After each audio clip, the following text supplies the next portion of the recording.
And today we'll talk about how to fix or how to solve the problem of out of date on Discord app.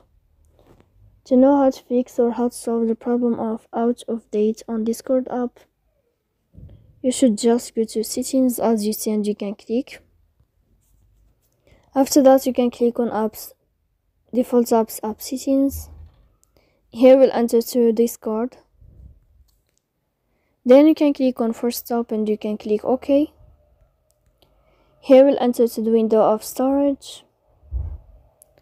Then you can click clear cache.